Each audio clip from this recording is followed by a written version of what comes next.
ఆ నియోజకవర్గ టీడీపీలో అంతర్గత పోరుకు కారణం ఏంటి? ఆ ఎమ్మెల్యే టార్గెట్ గానే అక్కడ అంతర్గత రాజకీయాలు జరుగుతున్నాయా? పార్టీలోనే కార్యకర్తలు తిరగబడేలా రాజకీయం జరుగుతుంటే పార్టీ అధిష్టానం ఏం చేస్తోంది? ఇదే ఆ జిల్లాలో జరుగుతున్న వాడి వేడి చర్చ. ఏకంగా ఎమ్మెల్యే, మంత్రి, టీడీపీ రాష్ట్ర అధ్యక్షుడు ఉన్న కారును ధ్వంసం చేసే ప్రయత్నం చేసినా నేతలు ఎందుకు మౌనం పాటిస్తున్నారు? ప్రస్తుతం ఈ అంశం జిల్లా రాజకీయాల్లో పెద్ద దుమారం రేపుతోంది. కేవలం ఇద్దరి మధ్య ఉన్న మనస్పర్ధలు పార్టీలో విభేదాలుగా చిత్రీకరించే ప్రయత్నం అక్కడ జరుగుతోందనే విమర్శలు వెల్లువెత్తుతున్నాయి. ఇంతకీ ఏంటా నియోజకవర్గం, ఎవరా ఎమ్మెల్యే, అసలు అక్కడ ఏం జరుగుతోంది? ఆ వివరాలు ఈ స్టోరీలో తెలుసుకుందాం.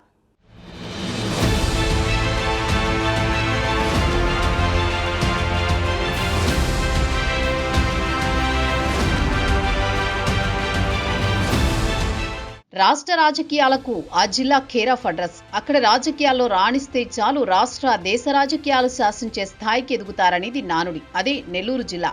నెల్లూరు జిల్లా రాజకీయాలు ఎప్పుడూ వాడి వేడిగా ఉంటాయి. నిరంతరం ఏదో ఒక నియోజకవర్గం వార్తల్లోకి ఎక్కుతూనే ఉంటుంది. తాజాగా కావలి నియోజకవర్గంలో తెలుగు తమ్ముళ్ల మధ్య వైరం జిల్లా రాజకీయాల్లో పెద్ద దుమారం రేపుతోంది. ఇక్కడ ఎమ్మెల్యే దగ్గుమాటి వెంకటకృష్ణారెడ్డి, దివంగత నేత మాలేపాటి సుబ్బానాయుడు మధ్య ఉన్న మనస్పర్ధలు పార్టీలో రాజకీయ విభేదాలకు దారితీసేలా ఇక్కడ పాలిటిక్స్ జరుగుతున్నాయని చర్చ నడుస్తోంది.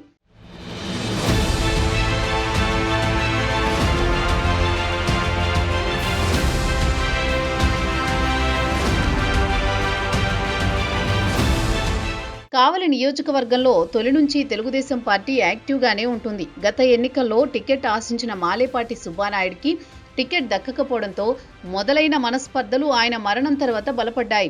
ఎన్నికలకు కొంతకాలం ముందు దగ్గుమాటి వెంకటకృష్ణారెడ్డి తెలుగుదేశం పార్టీలోకి వచ్చారు. ఉదయగిరి టికెట్ ఆశించిన వెంకటకృష్ణారెడ్డి ఆ మేరకు పని చేసుకుంటూ వెళ్లారు. అనుకోకుండా కృష్ణారెడ్డికి కావలిని అప్పజెప్పింది టీడీపీ అధిష్టానం. వాస్తవానికి తెలుగుదేశంలో కీలక నేత అయిన బీద కుటుంబానికి కావలి నియోజకవర్గం కేర్ ఆఫ్ అడ్రస్. తొలి నుంచి బీద మస్తాన్రావు, బీద రవిచంద్రలు కావలిలో తెలుగుదేశం పార్టీకి కీలక నేతలుగా మారారు.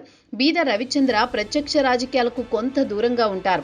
2024 ఎన్నికల్లో బీద రవిచంద్ర కానీ ఆయన సతీమణి కానీ కావలి నుంచి పోటీ చేయాలని అధిష్టానం సూచించింది. అయినప్పటికీ ప్రత్యక్ష రాజకీయాలకు బీద దూరంగా నిలిచారు.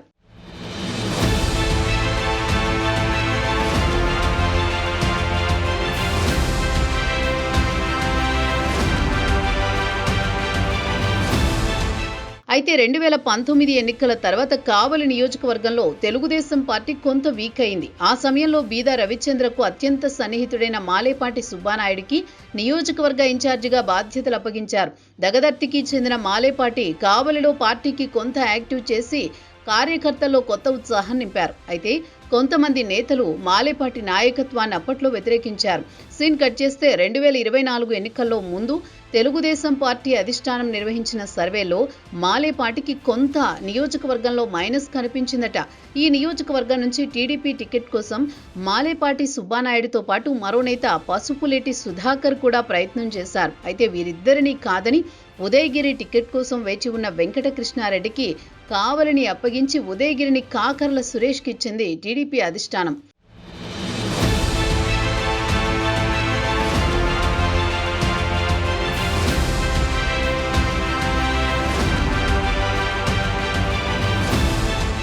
ఇక అక్కడి నుంచి కావలి రాజకీయం వేడెక్కింది. కృష్ణారెడ్డికి టికెట్ ఇవ్వడంతో మాలేపాటి మనస్తాపానికి గురయ్యారట. అధిష్టానం వద్ద తాను చేయాల్సిన ప్రయత్నాలన్నీ చేసినప్పటికీ పెద్దగా ఫలితం లేకుండా పోయిందట. ఒక దశలో తనకు అత్యంత సన్నిహితుడైన బీద రవిచంద్రను కూడా మాలేపాటి విభేదించారట. అయితే తమ మధ్య ఉన్న సమేతంతో మాలేపాటిని బీద రవిచంద్ర బుజ్జగించారట. మరోవైపు తనకు కూడా టికెట్ దక్కకపోవడంతో పసుపులేటి సుధాకర్ ఇక్కడి నుంచి స్వతంత్ర అభ్యర్థిగా పోటీ చేశారు. ఎన్నికల్లో పసుపులేటికి మాలేపాటి అండగా నిలిచే ప్రయత్నం చేశారనే ప్రచారం జరిగింది. కృష్ణారెడ్డి గెలుపుకి మాలేపాటి వర్గం పని చేయలేదని కృష్ణారెడ్డి వర్గం తొలి నుంచి పరోక్షంగా ఆరోపిస్తూ వస్తోంది. సీన్ కట్ చేస్తే 2024 ఎన్నికల్లో టీడీపీ అభ్యర్థి కృష్ణారెడ్డి కావలిలో గెలుపొందారు. ఇక అప్పటి నుంచి మాలేపాటికి ఎమ్మెల్యే కృష్ణారెడ్డికి మధ్య మనస్పర్ధలు కొనసాగుతూనే ఉన్నాయట. దగదర్తి మండలం 2 వర్గాలుగా తయారయ్యాయట. మాలేపాటి వర్గం ఒకటికి ఉండగా మరోవైపు ఎమ్మెల్యే కృష్ణారెడ్డి వర్గం తయారైందని టాక్. ఈ క్రమంలో మాలేపాటి సుబ్బానాయుడికి టీడీపీ అధిష్టానం రాష్ట్ర ఆగ్రోస్ డెవలప్మెంట్ కార్పొరేషన్ చైర్మన్గా నామినేటెడ్ పదవి కేటాయించింది. వాస్తవానికి మాలేపాటి పార్టీకి సెంట్రల్ బ్యాంకు చైర్మన్ ఇవ్వాలని తానే ప్రతిపాదన పెట్టినట్టు ఎమ్మెల్యే కృష్ణారెడ్డి తన సన్నిహితుల వద్ద చెప్పుకుంటూ వస్తున్నారు.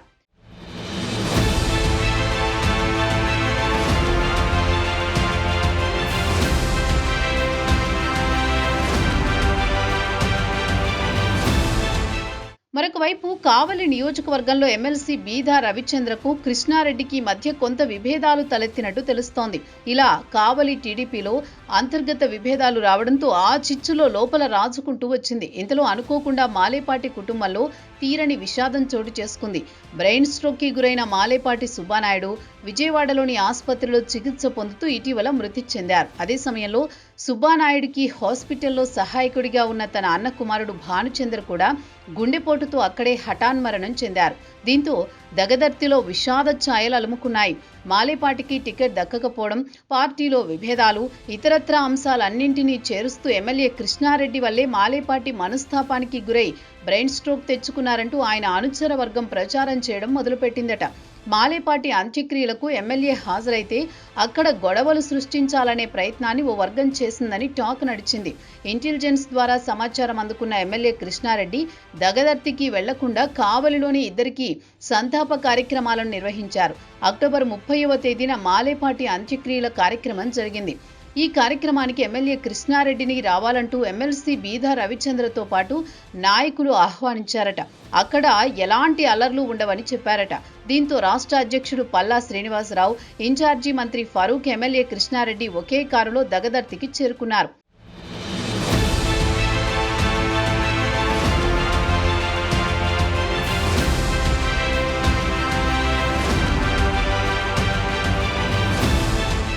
ఇక అక్కడ మాలేపాటి అనుచర వర్గం తీవ్రస్థాయిలో రెచ్చిపోయింది. వీరు ముగ్గురు ఉన్న కారుపై దాడికి దిగింది. ఎమ్మెల్యే గోబ్యాక్ అంటూ నినాదాలు చేస్తూ గందరగోళం సృష్టించారు. ఓ దశలో జిల్లా టీడీపీ నేతలు, పోలీసులు, ఎమ్మెల్సీ బీదా రవిచంద్ర అక్కడి స్థానికులను అడ్డుకున్నారు. ఎమ్మెల్యే, మంత్రి, టీడీపీ అధ్యక్షుడు అదే కారులో వెనుతిరిగి కావలికి వచ్చేశారు. ఇదంతా ఒక పథకం ప్రకారం జరిగిందని, దీని వెనుక రాజకీయ రంగు ఉందని ఎమ్మెల్యే అనుచరులు ఆరోపిస్తున్నారు.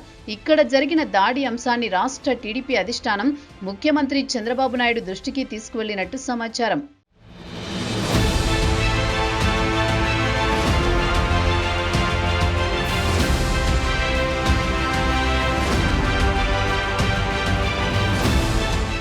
ఇప్పటికే ఎమ్మెల్యే కృష్ణారెడ్డి సీఎం చంద్రబాబుతో భేటీ అయినట్టు తెలుస్తోంది. కావలిలో ఏం జరుగుతోంది, అక్కడ రాజకీయ పరిస్థితులు ఏంటి అనే అంశాలపై ముఖ్యమంత్రి చంద్రబాబు నాయుడుతో పాటు మంత్రి లోకేష్ కూడా ఆరా తీస్తున్నట్టు సమాచారం. మాలేపాటి సుబ్బానాయుడు హాస్పిటల్లో ఉన్న సమయంలో కూడా ఎమ్మెల్యే కృష్ణారెడ్డి పరామర్శకు వెళ్లలేదని మాలేపాటి వర్గం ఆరోపణలు చేస్తోంది. కాగా అదే సమయంలో ఎమ్మెల్సీ బీదా రవిచంద్ర, మంత్రి నారా లోకేష్తో పాటు మంత్రులను హాస్పిటల్కి తీసుకువెళ్లి మాలేపాటి కుటుంబ సభ్యులను పరామర్శించారు. ఈ వ్యవహారం అంతా ఇప్పుడు కావలి నియోజకవర్గ రాజకీయాల్లో దుమారం రేపింది. సొంత పార్టీలోనే ఒకరి గోతులు ఒకరు తవ్వుకుంటున్న పరిస్థితులు కావలిలో తలెత్తాయి.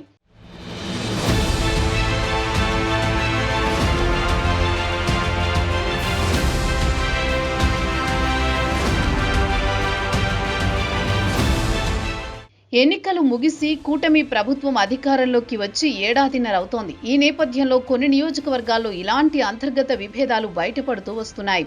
ఇద్దరు నేతల మధ్య మనస్పర్ధలు గ్రూపు రాజకీయాలకు దారితీయడం పార్టీకి కొంతమేర నష్టం చేకూరుస్తుందనేది వాస్తవం. దగదర్తిలో జరిగిన ఘటనపై జిల్లా నేతలు ఎవరికి వారు మేకపోతు గాంభీర్యం వహిస్తున్నారు. ఇంటెలిజెన్స్ వర్గాల ద్వారా రాష్ట్ర ప్రభుత్వం ఇక్కడ జరిగిన ఘటనకు సంబంధించిన వివరాలను సేకరిస్తున్నట్టు తెలుస్తోంది. కేవలం ఎమ్మెల్యేను టార్గెట్ చేసుకుని జరుగుతున్న ఈ రాజకీయ చదరంగంలో ఏ వర్గం గెలుస్తుందో వేచి చూడాల్సిన పరిస్థితి ఏర్పడింది. మరి ఈ వ్యవహారంలో టీడీపీ రాష్ట్ర అధిష్టానం ఎలాంటి నిర్ణయం తీసుకుంటుంది? వర్గాలుగా విడిపోతున్న టీడీపీలోని నేతల మధ్య సయోధ్యనిక కుదిర్చే ప్రయత్నం చేస్తుందా లేదా వేచి చూడాలి.